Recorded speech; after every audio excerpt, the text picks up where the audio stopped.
Thank you, good morning. रचित जी ने जो पॉइंट्स बताए सीएनटी को आज हम कंप्लीट कर रहे हैं, तो उसके बारे में एक छोटा सा पॉइंट मैं ऐड करना चाहता हूँ। ऐड ये करना चाहता हूँ कि जिस तरीके की पानी, जिस तरीके के सोर्स वाटर हमारे पास आज अवेलेबल है, वो प्यूरिफिकेशन की मस्ट है उसमें। मतलब आपसे मैं अगर पूछूं कि आप हाथ उठाए, ऐसी कौन सी जगह है, मतलब यहाँ पे जो लोग आए हुए हैं, ऐसी कौन सी जगह है जहां पे आप नलके से डायरेक्टली पानी पी सकते हैं या कुएं में से निकाल के डायरेक्टली पानी पी सकते हैं? ऐसे कोई है यहाँ पे आज? नहीं है। तो स्टैटिस्टिक्स भी यही कहता है कि आज जिस तरीके के पानी हमें रॉ वाटर जो मिल रहा है, उसमें प्यूरिफिकेशन मस्ट है, और प्यूरिफिकेशन, बेसिक प्यूरिफिकेशन से वो कंप्लीट नहीं होता।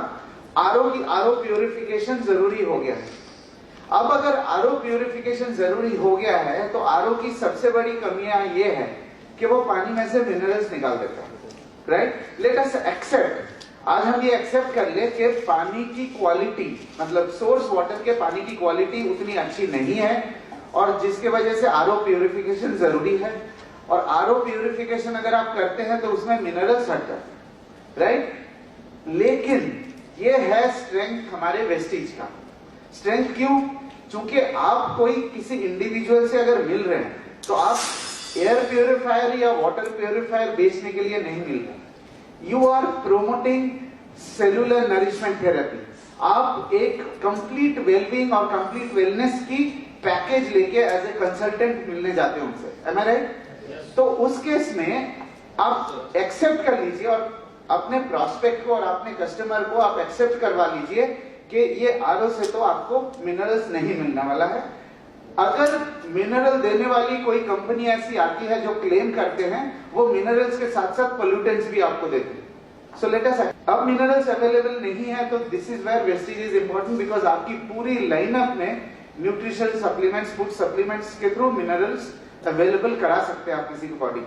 और ऐसा कोई लिखित तो है नहीं कि मिनरल्स पानी के अंदर से ही जाना चाहिए, मतलब किसी भी तरीके से शरीर में एब्जॉर्ब होना चाहिए। दूसरा पॉइंट यह है कि आज तक, अभी तक हम लोग जो है as a buyer, water purifier के बायर थे, ठीक है? जब हम बायर होते हैं तो एक प्रोडक्ट की अंडरस्टैंडिंग अलग होती है, लेकिन आज शाम के बाद, आज के बाद या कल से आप बन जाएंगे प्रोमोटर, राइट?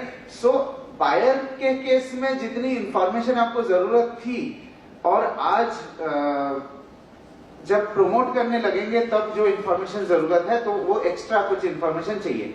तो आज के जो प्रेजेंटेशन है मेरा, उसको मैंने 4 पार्ट में डिवाइड किया हुआ है। पहला पार्ट ये होगा कि हम ये जानने की कोशिश करेंगे पानी किस तरीके से हमारे शरीर में मदद करता है, नंबर 1। नंबर 2, फिर हम ये जानेंगे कि पानी के अंदर किस तरीके की इंप्यूरिटीज है, राइट? तीसरा, हम ये जानेंगे कि कंपटीशन उन इंप्यूरिटीज को किस तरीके से निकालता है, क्या टेक्नोलॉजी यूज करता है, और उसकी क्या कमी है, और या क्या पॉजिटिव चीजें हैं, ठीक है? फिर चौथा, हम ये जानने की कोशिश करेंगे कि जो वेस्टीज का और शार्क का वाटर प्यूरिफायर है, वो किस तरीके से बाकी टेक्नोलॉजी से बेहतर है, राइट?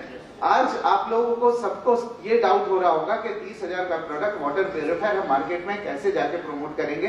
तो आज हम वही कोशिश करेंगे, लास्ट जो स्टेज होगा उसमें, कि वैल्यू फॉर मनी है कि नहीं। पॉइंट एक्सपेंसिव की नहीं है, चाहे आप 50,000 रुपए का प्रोडक्ट लॉन्च कर दीजिए, लेकिन वैल्यू फॉर मनी। तो सबसे पहला पॉइंट क्या था कि पानी हमारे शरीर में किस तरीके से मदद करता है। वैसे तो 6-7 पॉइंट्स है, बट प्राइमरीली 2-3 इंपॉर्टेंट पॉइंट है जो मैं कवर करता हूं। सबसे पहली बात, मेटाबॉलिक एक्टिविटी जो हमारी होती है, जो हजम प्रक्रिया जो होती है, उसमें पानी जो है मेजर रोल प्ले करता है। जहां खाने में से ग्लूकोज निकल जाता है, और जितने भी फूड वेस्ट है वो हमारे यहां से स्टूल निकलते हैं, वहां पे जाके इकट्ठा होते हैं, राइट? अगर हमारी बॉडी प्रॉपरली हाइड्रेटेड नहीं है सपोज, तो उस केस में क्या होता है कि जो लार्ज इंटेस्टाइन, जो आपके फूड वेस्ट है, वहां से पानी खींच लेता है, बिकॉज बॉडी को तो हाइड्रेशन चाहिए, बॉडी के तो काम करने के लिए उसको लिक्विड्स चाहिए। सो फिर वहां से राइज होता है कॉन्स्टिपेशन और बाकी सारे प्रॉब्लम्स। दूसरा यूटिलिटी यह है कि human skin, human skin is also an organ. जैसे बाकी हमारे शरीर में ऑर्गन्स है, skin also is an organ. तो स्किन का भी हाइड्रेशन जरूरी है, बिकॉज स्किन के हर एक सेल्स में प्रॉपर वाटर कंटेंट पहुंचना चाहिए। तो if the skin is not hydrated, फिर आपके 3 प्रॉब्लम हो सकते हैं। इलास्टिसिटी, मतलब स्किन को आप खींचेंगे तो वापस अपनी जगह आने में उसको प्रॉब्लम होती है। टेक्सचर, स्किन की एक जनरल टेक्सचर होती है, देख के आपको स्किन स्मूथ रहता है।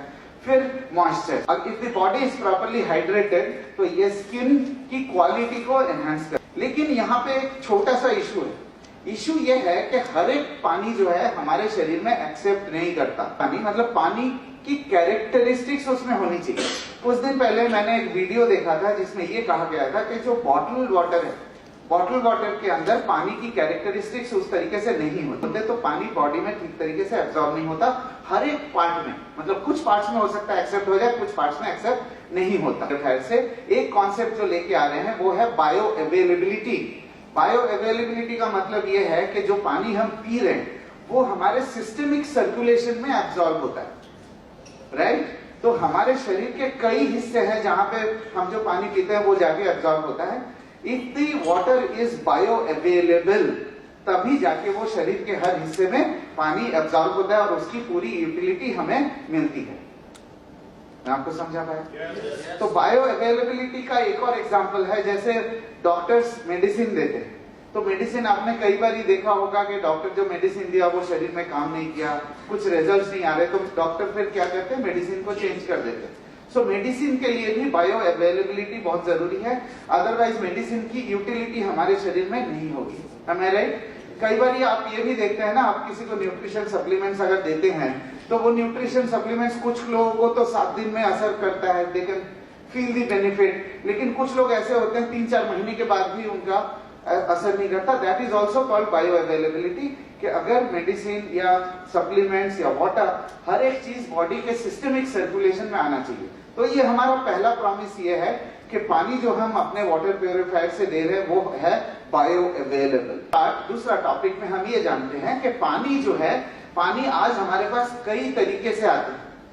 क्या क्या तरीका आप बता पाएंगे? एक है ग्राउंड वाटर, एक है हमारे म्यूनिसिपल वाटर, दूसरा है कई लोगों के कुएं होते हैं, कुएं से पंप करके पानी इस्तेमाल करते हैं, कई लोग बोरवेल अपना लगा के पानी उसको यूटिलाइज करते हैं, है कि नहीं?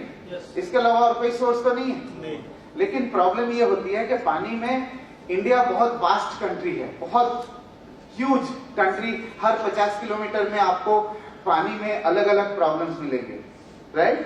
तो पानी की इम्प्योरिटीज को हमने 3 तरीके से 3 पार्ट में डिवाइड किया है। एक है फिजिकल इम्प्योरिटीज। फिजिकल इम्प्योरिटीज का मतलब जैसे डस्ट हो गया, फिर मिट्टी हो गए, कुछ मेटल्स के टुकड़े हो गए। जो फिजिकल इम्प्योरिटीज क्या है? फिजिकल इम्प्योरिटीज को क्लीन करना इतना डिफिकल्ट नहीं है।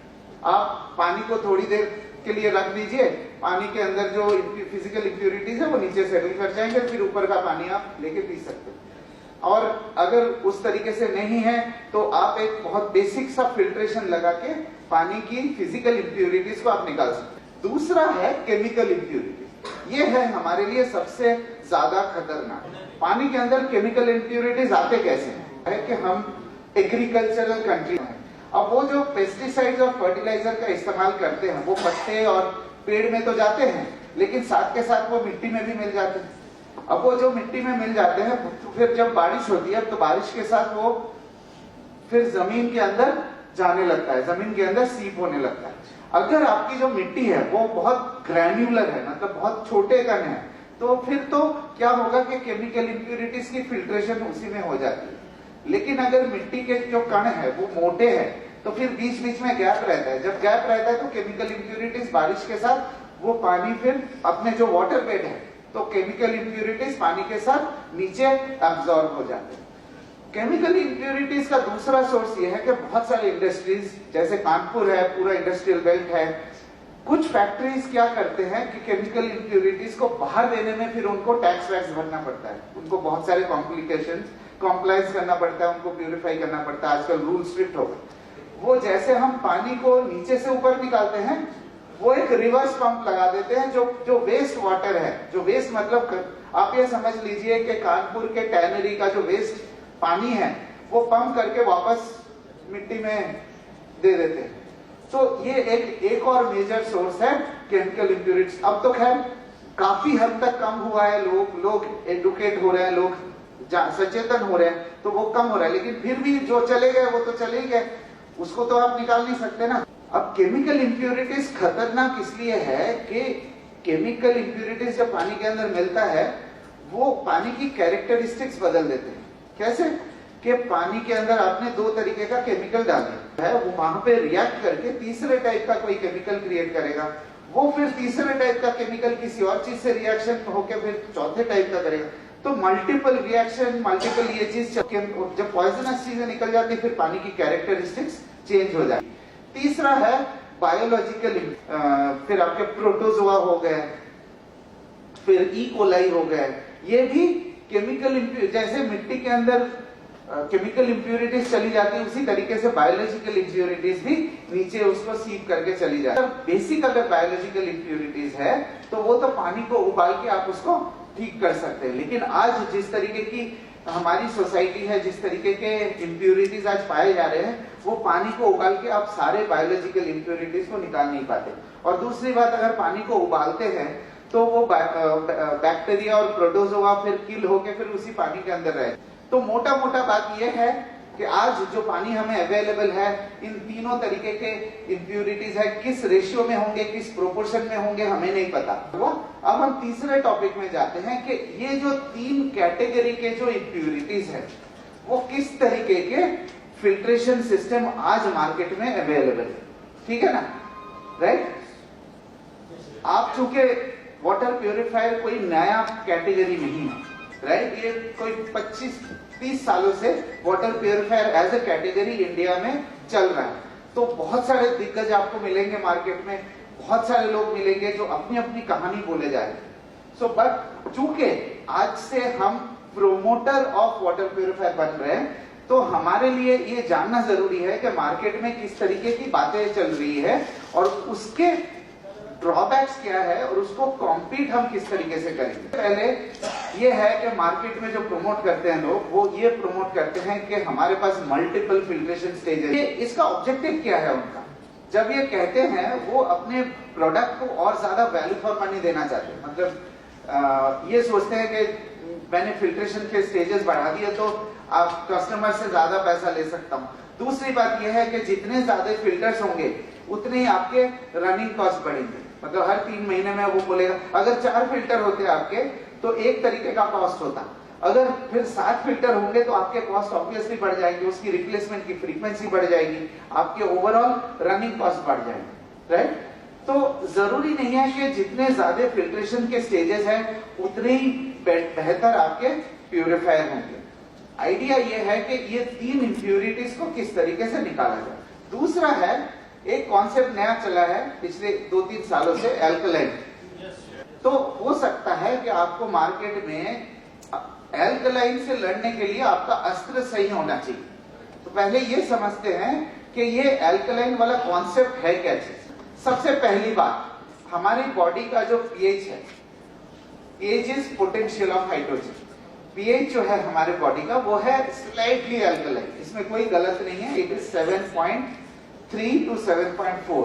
दूसरा यह है कि जिस तरीके की हमारी फूड हैबिट्स है, जो आजकल हम जिस तरीके के खाना खाते हैं वो खास करके एसिडिक की तरफ थोड़ा सा झुकाव है। भजिया खा लिया, पकोड़े खा लिए, हाँ, उल्टे तावे के पराठे खा लिए, गलोटी कबाब खा लिए। So the diet has slightly become acidic, मतलब पिज्जा बर्गर तो मैंने छोड़ ही दिया, ठीक है ना? तो ये दोनों चीजों में कोई गलत नहीं है, ठीक हो गया, जिसके वजह से हमारे बॉडी की जो पीएच बैलेंस है वो बिगड़ जाता है। इन दोनों पॉइंट में कोई प्रॉब्लम नहीं, लेकिन कुछ चीजें जो है वो छुपाते हैं अपने प्रोडक्ट्स को प्रमोट करने के लिए। अब वो 2 पॉइंट मैं आपको बताता हूं जो वो छुपाते हैं। तीसरा पॉइंट ये है कि ऐसा तो कोई जरूरी नहीं है कि आपके बॉडी का पीएच बैलेंस सिर्फ पानी से ही हो सकता है, ऐसा कोई लिखित में है क्या? तो देयर आर नेचुरल सब्सटेंसेस, मतलब जो कि हमारे ऑलरेडी डाइट में है, जो बॉडी के पीएच लेवल को मैनेज कर सकता है बहुत इजीली। कुछ एग्जांपल्स बताऊं मैं आपको। सबसे पहला एग्जाम्पल है कि हम दही खाते हैं, राइट? दही बिठाते हैं जब घर में, तो दही को जब काट के सर्व करते हैं तो उसमें एक पानी रह जाता है, उसको वे प्रोटीन बोलते हैं। ये जो पानी है, जो दूध दही वाला पानी है, वो हमारे बॉडी के पीएच को मैनेज करने में मदद करता है। पहला पॉइंट।